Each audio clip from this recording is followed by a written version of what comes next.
Okay, time for a new video, and whether you are somebody new to my channel or you are returning to my channel to watch this video, it is greatly appreciated. As always, I'm filming this video in one go, so if I stumble over my words moving forwards, apologies about that. And also, if the quality of this video is fairly poor as well, if there's any lag, anything like that at all, sadly it cannot be helped, and hopefully it is not too much of an issue for you.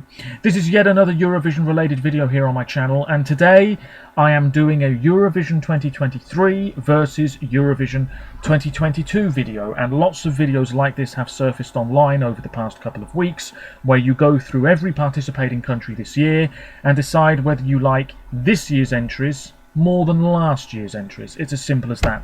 As always, let me know your thoughts on anything I discuss in today's video by leaving a comment. That would be much appreciated. And of course, as always, there are links in the description to my other social media pages. Check them out if you so wish. Besides the main point of this video you're watching now, I will be mentioning a few other things at the end, so stick around for that if you're interested. It's mainly just newspaper cuttings and everything. And also, as I go through each country participating in this year's competition, I may be talking a little bit about how I'd like each nation's entry to be staged, if we have no indication whatsoever, in Liverpool next month. It is just less than a month to go until the first semi-final, of course. And I'll also be talking a little bit about any pre-party performances we've had so far as well. So, with that in mind, let me get the list up here. I pressed the wrong button. Fantastic, we're off to a flyer. Here we go then. I'm just going to go through them as they are on my screen, which is the running order. So, Norway is up first, and this is of course Queen of Kings by Alessandra versus Give That Wolf a Banana by Subwoofer. And this is a clear win for me. Let me change the colour. Let's do it in red, shall we? Why not? 2022, 2023, and this is going to go straight in the 2023 column. Queen of Kings for me is the far superior song. It's a more serious entry. It's just a fantastic track, and Alessandra has performed this at a few pre-parties. She was there in Spain very recently. That's the performance that I saw, and she was very good. She's very energetic. She's really in control of what she's doing. She's got a splendid voice. She's hitting that whistle note every time. And it's a great opener to the first semi-final. This is very likely to do well in the final. I've already said in a previous video that I can see this song may be challenging for the win. If the stars are aligned, if Sweden and Finland mess up a little bit, you never know, you really don't. This song could be waiting to take first place instead. We'll wait and see next month. Anyway, Subwoofer, Give That Wolf a Banana. When I first heard that song, I completely dismissed it as a silly, jokey entry, which you should never do, really. You've got to give each song due respect, each song its moment to shine. And I do like that song a lot more now than I did this time last year, that's for sure. I think the novelty wore off pretty quickly, though. We now know who Subwoofer really are, and I think the only reason we had a reveal is because the two guys got fed up of putting up with this charade, for want of a better phrase. Yeah, I don't really have much else to say about it. I've seen the live performance in Turin many times on YouTube and things like that. It was pretty good. In the end, the result was as expected. The juries were never going to go big for this. The public didn't go massive for it either. So the result in the end was fair, I would say. But Alessandra has it for me. It's my second favourite of the year. I will be updating my ranking of all of the songs very soon. I may mention that in a future video. It's probably best to keep an eye on my Twitter page for that, where I'll be posting the list as and when. But yes, Alessandra. My God, I'm rambling already. Let me know if you prefer Queen of Kings over Give That Wolf a Banana too. Let's move on to Malta. This is Emma Muscat versus the Busker. I'm pretty sure the Busker were the only band in Malta's long-winded selection earlier this year, and they just so happened to win. How about that? Emma Muscat last year, though. That was a good live performance. She looked great, sounded good. The song itself was essentially borrowed from another country, which I'm really not a fan of at all. Very uninspired. Lyrically, nothing we haven't heard before. But I thought the performance was solid stuff, and it deserved a little bit more love. I think people dismissed it straight away, to be honest with you. Obviously, she changed the song from what she won with in the Maltese selection. And to be honest, I think it was the right decision, in my opinion. But yeah, the Busker edge it for me. It's a lot more fun. It's very carefree. It's very you know, jovial stuff. They were at the Spanish pre-party recently. They sounded pretty good, looked pretty good. I just don't know if enough votes are going to go their way. I've said that all before. But for me, it's another one in the 2023 column. Serbia. This is a lot closer. And I think I am going to go with last year. Yes, indeed. Constractor with Incorpore Sano, which is a song that I didn't really like for a long time. I still don't really love it. But after seeing it at Eurovision, and this is so often the case with songs that you might not be so keen on at first, Eurovision changes opinions for you. So I very much enjoyed that live performance in Turin, and I think it's only going to grow on me more moving forwards. As for Luke Black, this is a very different Serbian entry. It's very dark, very gloomy, sounds like a computer game at times. He's a pretty good performer. He's been at pre-parties as well. I've said it before and I'll say it again.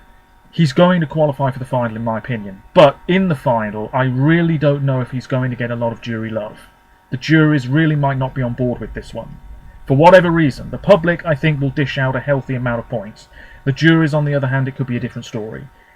I like this song. Didn't at first. Like it now. Last year's entry, though, just has the edge for me. Because it was delivered in this really formal manner. But there was something very engaging about it. And I liked the way it built up and built up. And she was a very good performer. So Constractor has it. The first one for 2022. As for Latvia, this is Citizeni versus Sudden Lights. This is close as well. Eat Your Salad was obviously very tongue-in-cheek, very playful stuff, some dodgy lyrical content you could argue. So many people got on board with that song. Right before Eurovision, it was gaining momentum, and then nobody really voted for it. Not nearly enough. And there's a lot of momentum about Sudden Lights coming into this year's competition. It's a very different song, of course. It's a lot more serious. It's a lot more low-key. It will be staged in a low-key manner. I do prefer this year's Latvian entry, I think. It's got a little bit more about it, I think. If you said to me, which one would you rather listen to? Eat Your Salad or Aya? I would say Aya for me. So yes, that's 3-1 now in favour of 2023. As for Portugal, this is Saudade Saudade versus Ai Coração. This is 2022. I really like Mimi Cat. I really like her song. I think it's flying under the radar a little bit, particularly with the betting odds. But last year has it for me. I liked it from the first time I heard it, and it just grew and grew on me. And I think 10 years from now, 15 years from now, Saudade Saudade is absolutely going to be one of my big favourites from last year's competition. It was on early in the running order, which was a little bit damaging. The public mark wasn't especially high, but the juries were very much on board with it. It was staged so beautifully. Maro was there with her group of girls, and they were in this circle, and it felt very, very intimate, very gentle. Really lovely change of pace. In stark contrast to what we're getting this year from Portugal, which is something a lot more flamboyant and almost burlesque in style. But I think, yes, 2022 has the edge for me. As for Ireland, this is Brooke versus Wild Youth, and this is not close at all. Brooke has it. I think even to this day, nearly a year on, people are very disappointed she didn't get more love, that she didn't qualify. This was another track, a bit like Latvia's entry last year. It was gaining momentum at the right time. And Brooke was great. She was very enthusiastic about the contest. She performed it well. She sounded pretty good. And I wasn't sure about her live vocals coming into Eurovision, but she did a really splendid job on the night. We had pyros. It was a very, very good performance indeed. Really stood out from the field. But alas, juries weren't so keen. Public weren't keen enough. This year, Wild Youth, I mean, they've sounded good when they've performed this live. They were at the Spanish pre-party recently. It wasn't a bad performance from what I've seen. What I don't like is letting the crowd do all the work. So in the chorus, just holding the microphone out to the audience, I don't really like that. Do the singing yourself. Do you see what I mean? It's a bit of a cop-out. Really minor thing to mention anyway. I don't see Ireland qualifying one bit next month, but you just never know. It would be a bit of an upset if they did go through. 2022 has it. Brooke is the winner here for me. Moving on to Croatia. Oof. This is Mia Dimšić with Guilty Pleasure versus Let 3 with Mama Shu. And there's only one winner here. It's Mia Dimšić. It's got that Taylor Swift thing about it. Taylor Swift is one of my favourite musicians, so I very much gravitated towards last year's Croatian entry. Looked good, sounded good, very sweet, maybe a bit too twee for some tastes. She had the dancers on stage as well. Maybe that was a bit of a distraction, I don't know. I haven't really gone back to watch this performance, but it's a lovely song. Can't really fault it. It's very simple, but it's a lovely song. Whereas this year's Croatian entry, this is a case of a country that has had enough and is really trying very hard to make an impact. And Let 3 will do that, but I think it's going to be completely over many people's heads. And again, maybe there is a touch of novelty to this one. And is the novelty going to wear off very quickly? I really don't know. Part of me thinks this is going through by a mile, and then part of me thinks it's not going through, and actually very few people are going to be on board with it. It remains to be seen, but Mia Dimšić absolutely has the win here for me. So currently it is 4-3 to 2022. Moving on to Switzerland, this is Marius Bear with Boys Do Cry against Remo Forer with Watergun. Watergun wins it for me. Boys Do Cry, I gave it every chance, but it's not a song I really listen to at all. I'm not surprised he struggled with the public in both the first semi-final and the final last year. It was very much a jury bait type song. This year, if he makes the final, I can absolutely see Watergun finishing top 10 with the juries. I really can. I think it's a very, very nice track. He was at the Spanish pre-party and he sounded great.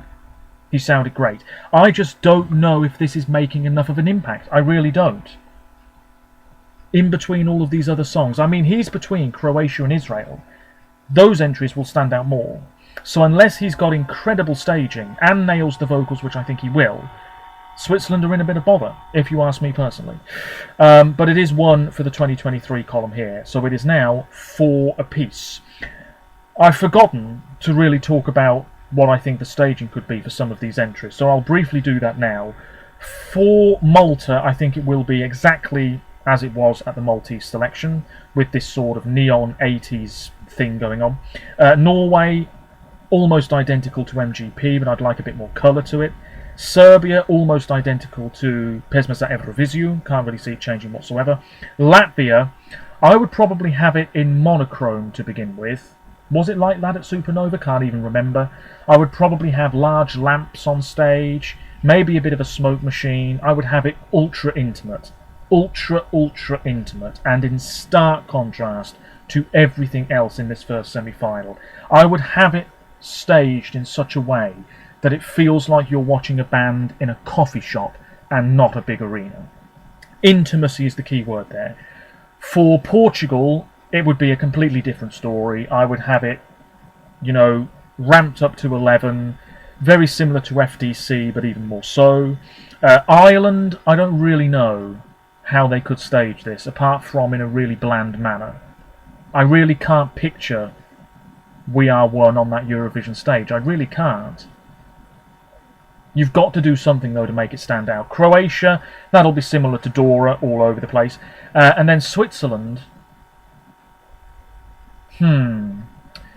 maybe there could be some really nice camera angles here. From above, from the side, maybe panning around him. I mean, he's walking quite a bit in the music video, so maybe we could have a sort of static shot of him, but he's moving forwards like he's on a treadmill or something. A bit similar to Leslie Roy for Ireland a few years ago.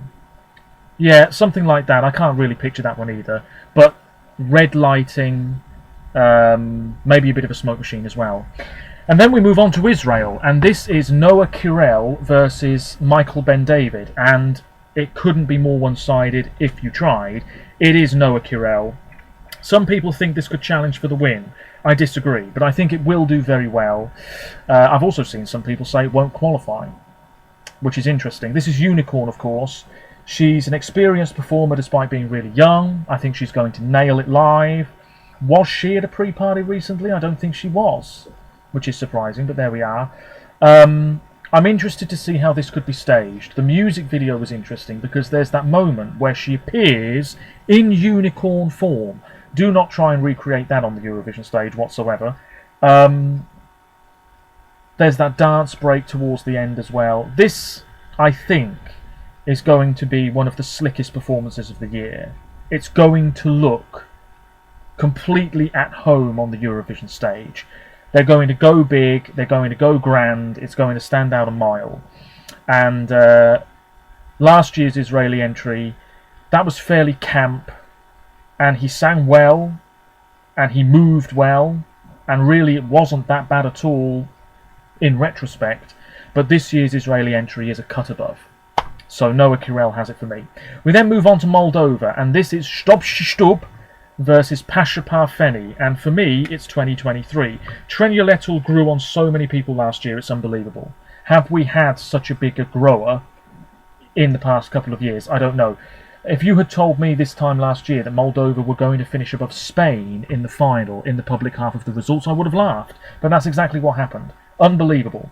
And it should be a clear sign that we cannot rule out fun, jaunty songs like that in the future. Which is why we should all be wary of Croatia, even though that's a different sounding song. Anyway, Moldova, Șoarele și Luna is good. It's got this very mysterious, almost spooky vibe to it. And last year it was just completely carefree fun. But I prefer this year's entry, I really do. Pasha has been at Eurovision before, and he's been at the pre-party so far, and he has nailed it every time.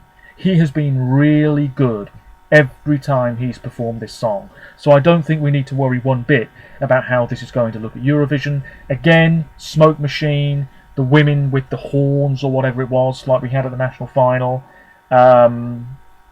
Some very interesting imagery on the backdrop, perhaps. Yeah, something like that, maybe. With a forestry theme, I don't really know. Anyway, Sweden. Well, this is Cornelia Jacobs, my personal winner last year, up against Loreen, one of the biggest winners we've ever had. It's last year. Tattoo is fantastic, it really is. Loreen is a great performer with a great voice. But she's not my personal winner this year, whereas Cornelia Jacobs was my personal winner last year. Hold Me Closer, just fantastic. Great voice, that sort of husky nature to her voice as well. I really like that. Thought the performance was excellent at Melfest and indeed in Turin. It's one in the 2022 column for me.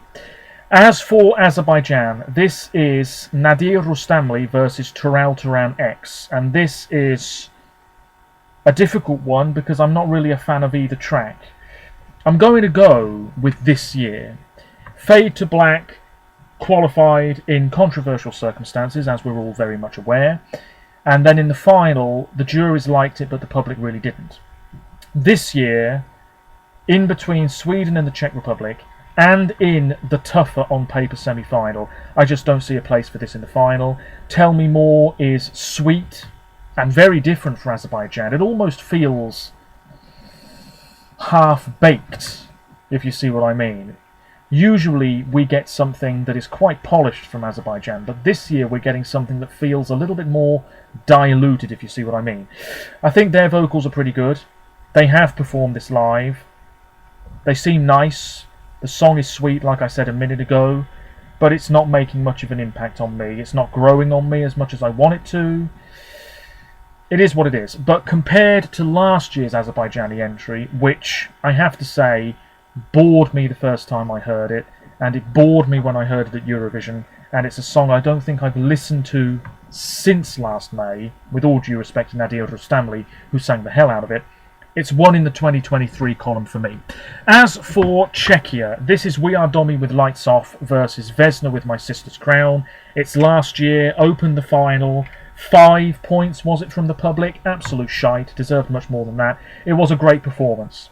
I loved the performance. Really, really did. As for Vesna, they've performed this live. I haven't been convinced just yet.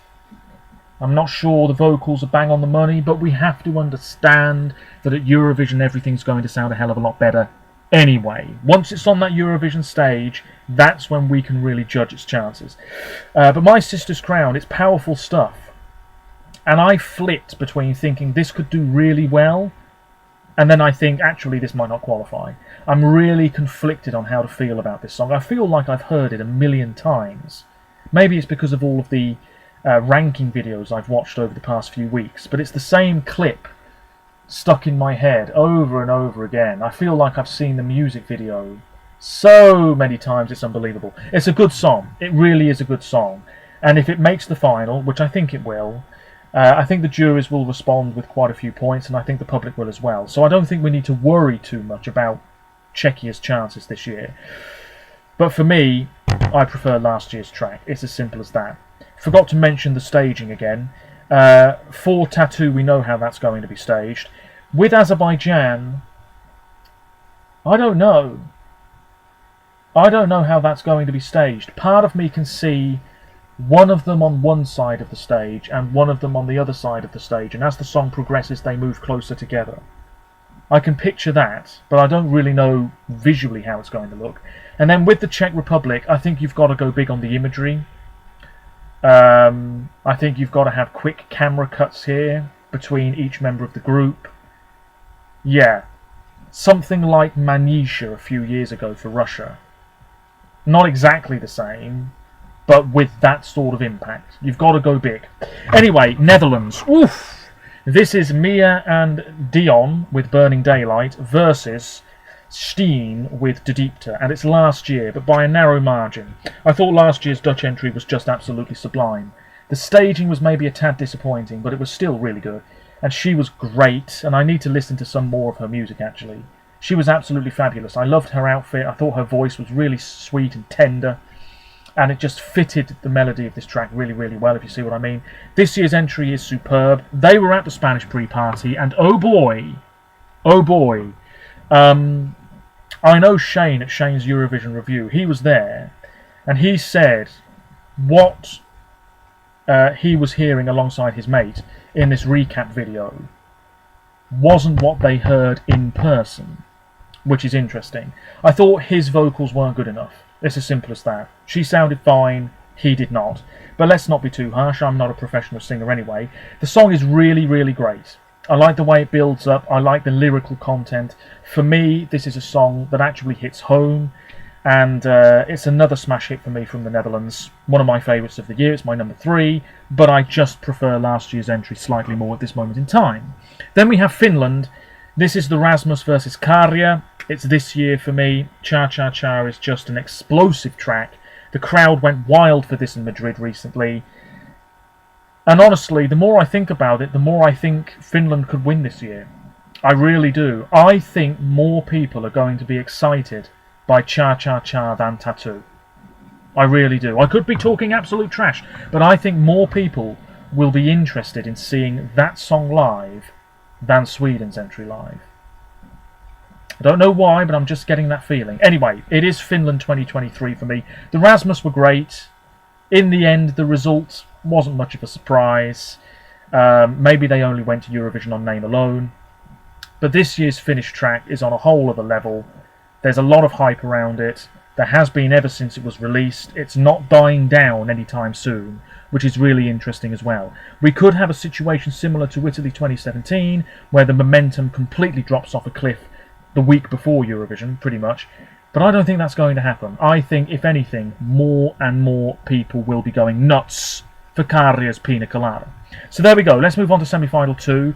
I'm going to try and be a bit quicker here. Denmark. This is Reddy versus Riley. It's last year. Reddy were great, bit underrated.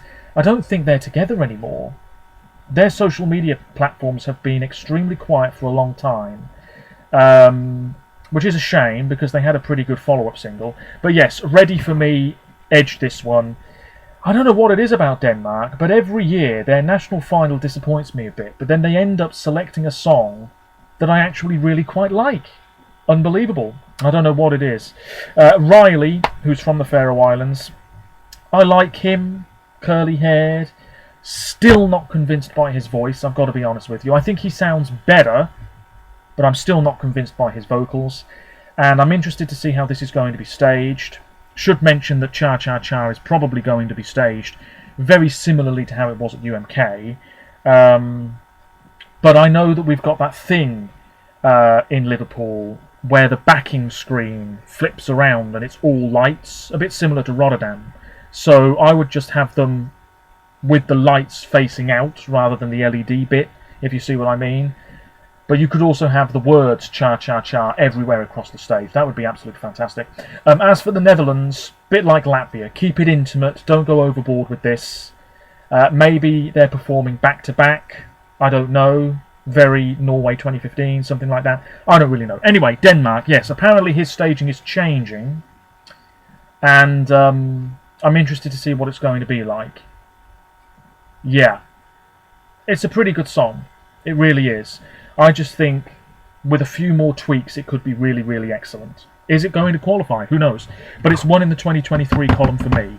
So let me just check here. 1, 2, 3, 4, 5, 6, 7, 8, 9, 10, 11, 12, 13, 14, 15. What? Hang on a minute.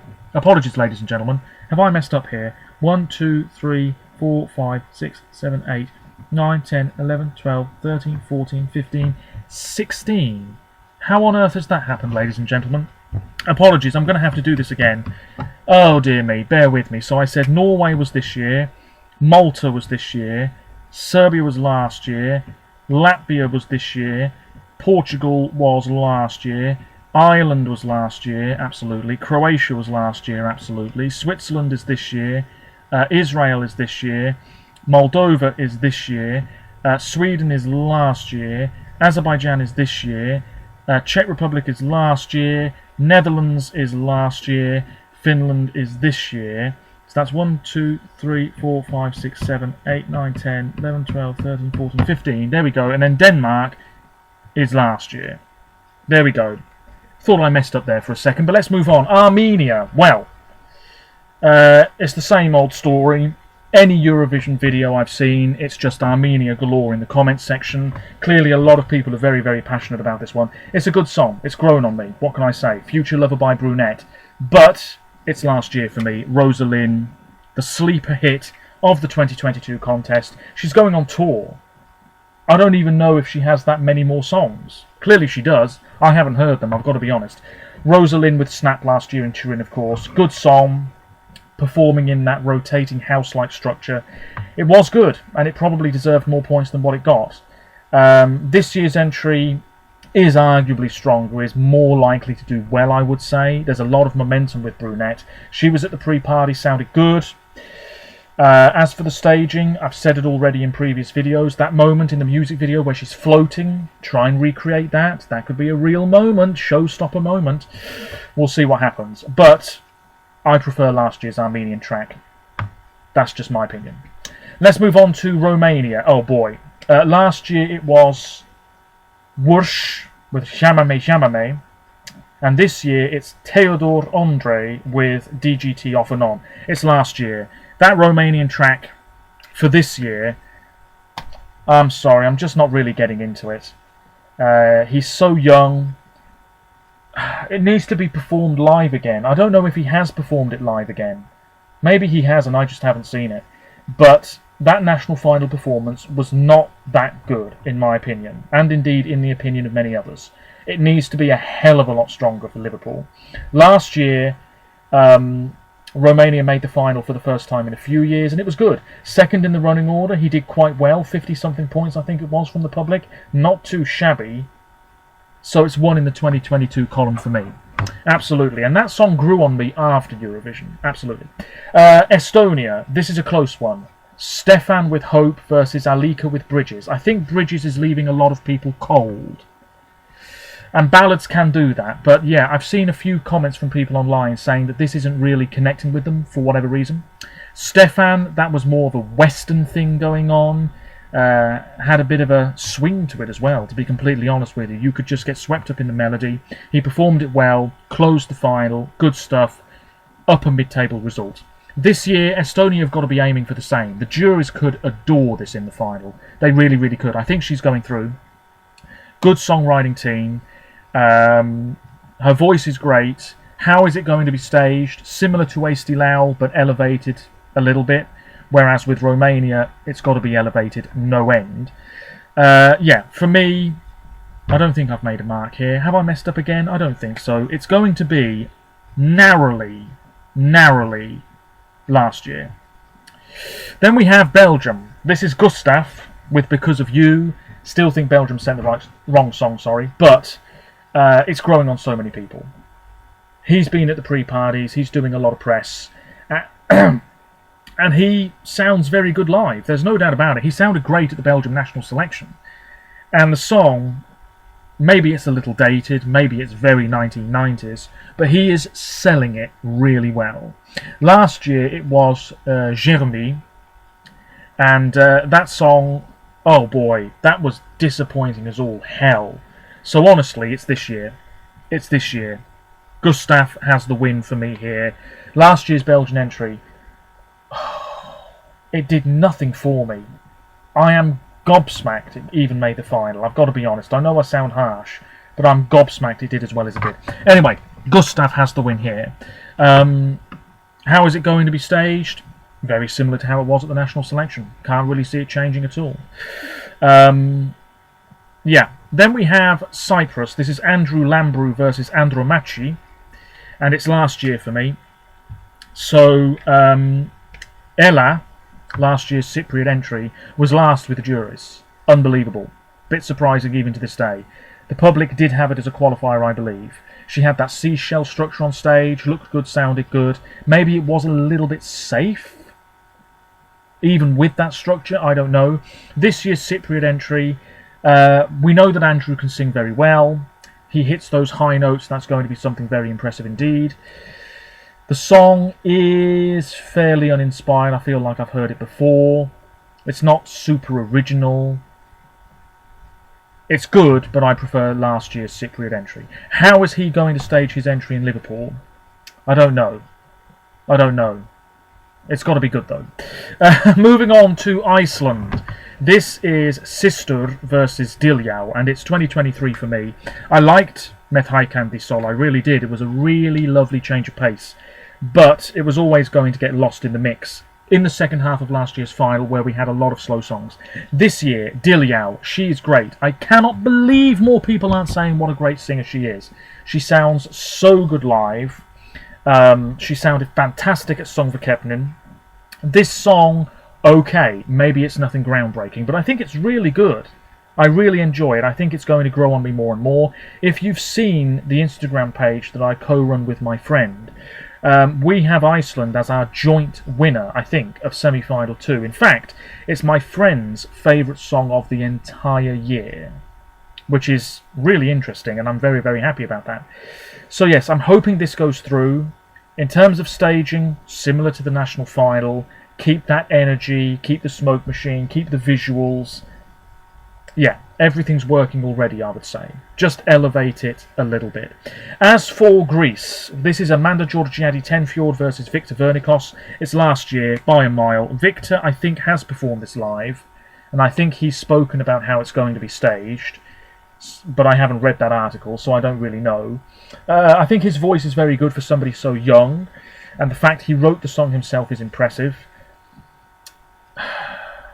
It's just very middle of the road for me. Whereas last year's Greek entry was sublime. Amanda was great. She looked fantastic. It was so beautiful and touching. And towards the end, it really did pack quite a bit of a punch. I liked the staging with the sort of melting chairs effect. That was great. It's last year for me, by a mile. Then we have Poland. This is Ochman versus Blanka. It's last year. Blanka, well, I've spoken about her national final performance. I think she's great. I really do. I think that she's, you know, quite fired up for Eurovision. She's been at the pre-parties. She seems like quite a likeable person. All this controversy, it is what it is. We knew nothing was going to be done about it. It is what it is. She performed in Madrid, and I thought she was better. I think she's getting better, because at the national final, my God, it was stinky. But I think she's getting better.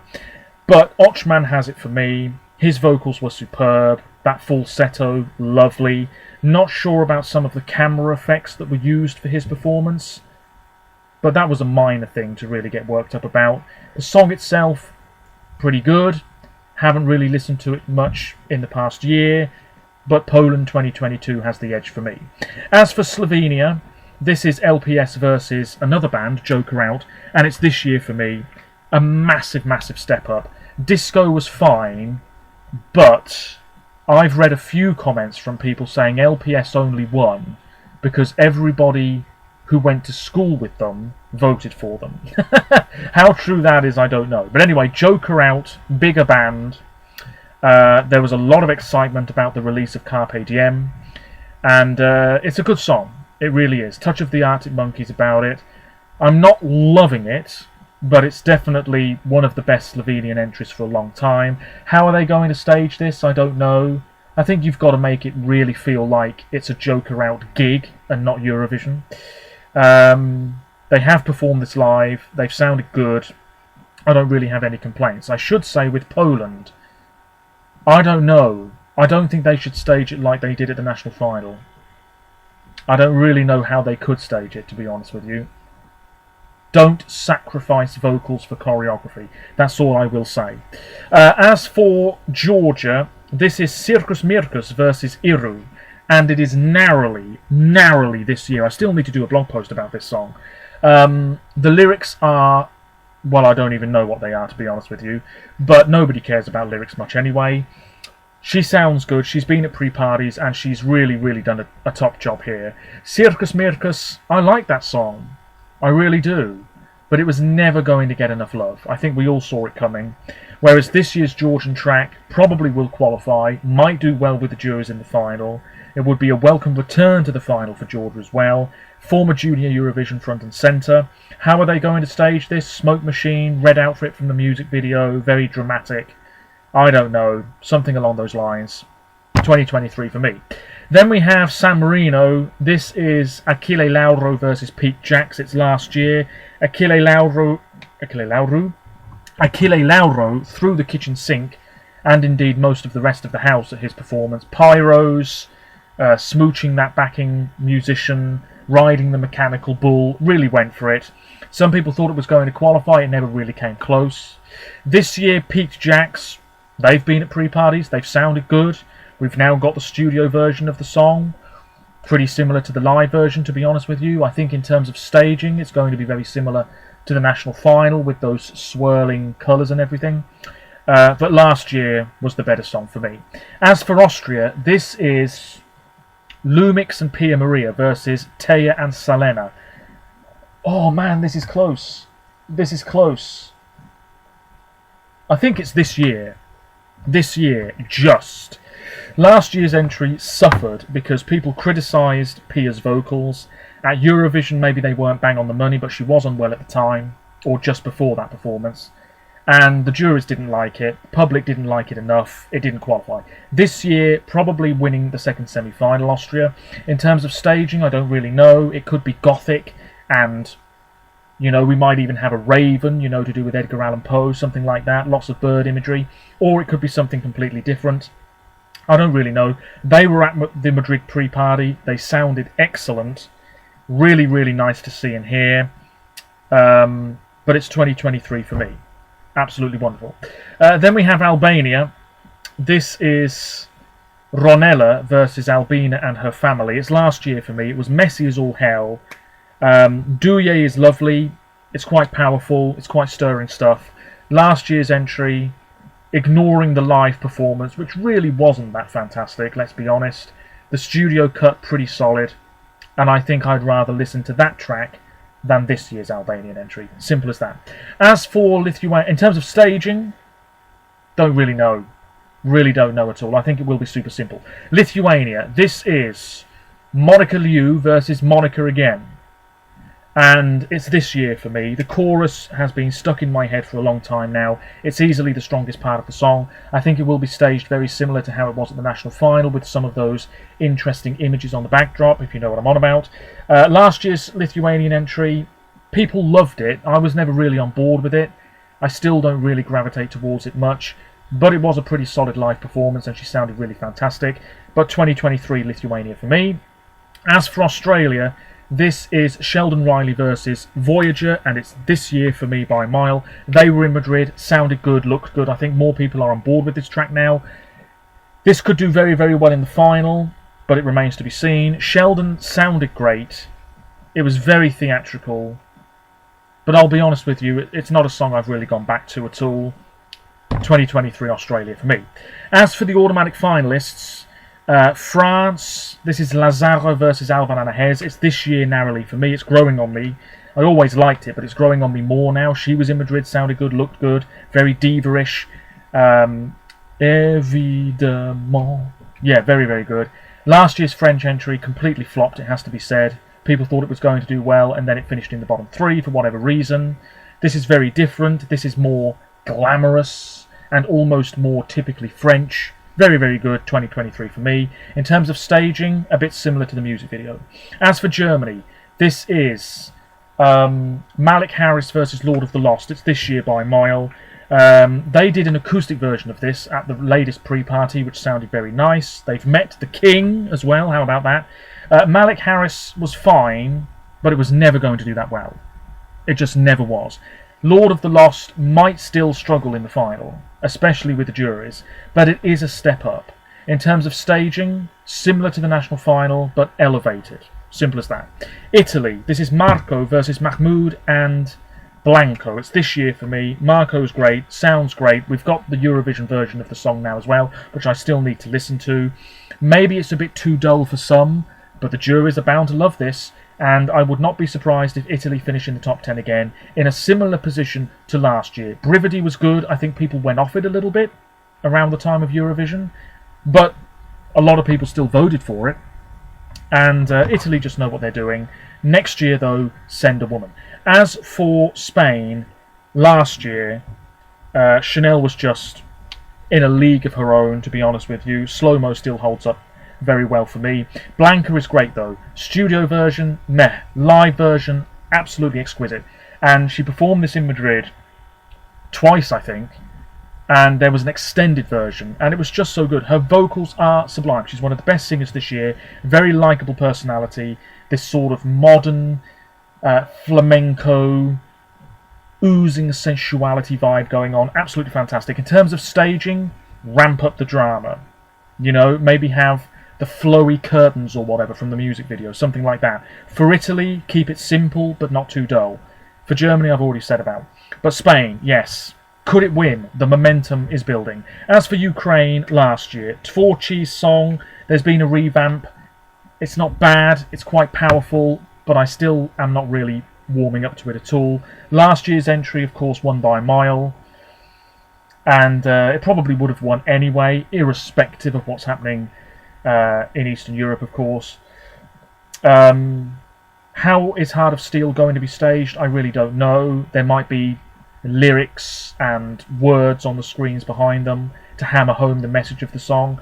I don't really know, but last year's Ukrainian entry was better, in my opinion. And then the UK, I'm going to go with last year. It is close, though. Sam Ryder, his career is just going from strength to strength. He's everywhere. We know what a great singer he is. He just absolutely nailed the performance in Turin last year, completely turned around our fortunes in the competition. How long that will last remains to be seen. Mae Muller is great. The press have turned on her a bit because of comments she made years ago about our former Prime Minister and leaving the European Union. Absolute load of shite. I don't know why the press are going on about it. May is fantastic. She's performed I Wrote a Song at pre-parties. She sounded okay. I am convinced it's going to be fantastic live in Liverpool. She's on last in the running order. That spoken word part is great and not too jarring in my opinion. There's going to be some choreography as well. Fantastic. A really, really strong follow-up to Spaceman. So, hopefully I haven't messed up here, but it is 1, 2, 3, 4, 5, 6, 7, 8, 9, 10, 11... Let me do that again. 1, 2, 3, 4, 5, 6, 7, 8, 9, 10, 11, 12, 13, 14, 15, 16, 17, 18, 19. 1, 2, 3, 4, 5, 6, 7, 8, 9, 10, 11, 12, 13, 14, 15, 16, 17, 18. 2, 3, 6. Well, it's 19 to 18 in favour of last year. So there you go. If I have miscounted, I can only apologise. I sort of expected as much. Last year's contest was narrowly stronger than this year's, but that could all change by this time next month, or indeed after this year's competition takes place, could it not? Anyway, what a massive ramble, ladies and gentlemen. 45 damn minutes. I'll briefly mention two other things here, but I'll actually talk about them more in a future video. So this was in the Times recently. Take a look at this. Yulia Sanina, the Ukrainian host. You can't really see it, but oh, there she is. Yeah, big interview with her, talking about hosting Eurovision and everything. Fantastic. I'm not going to go through the article, but it's really good.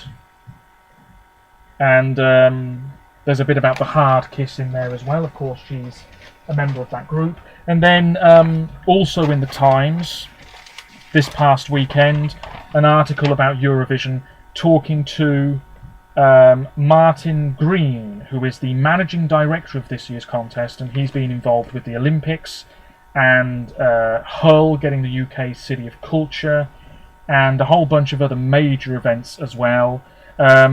They do say here about the postcards, they're expected to be from Ukrainian cities, which we know is not right. They're being filmed in each artist's own country, but maybe they will tie in Ukraine somehow. Anyway, there's the article. You can't really see it, but there's a picture of Alicia Dixon and Hannah Waddingham, two of the female hosts this year. Anyway, let me know your thoughts on anything I've discussed today. I'll be back with my Why Blank Should Win Eurovision 2023 video very soon. A bit of an annual tradition, of course, and also 10 great national final songs of the season. I'm working on that video right now, and hopefully I'll be filming that video very, very soon. Until next time, take care of yourselves. Stay safe. I'm going to rest my voice, and let me know what you think. Bye for now. Take care.